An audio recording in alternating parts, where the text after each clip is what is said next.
आई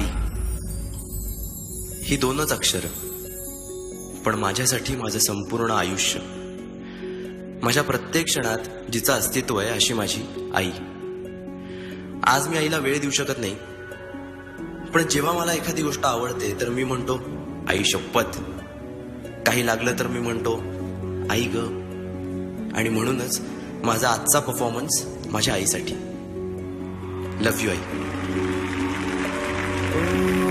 जीना जीना जीना उड़ा गुलाल माही तेरी चुनरिया लहराए. रंग तेरी रीत का, रंग तेरी प्रीत का, रंग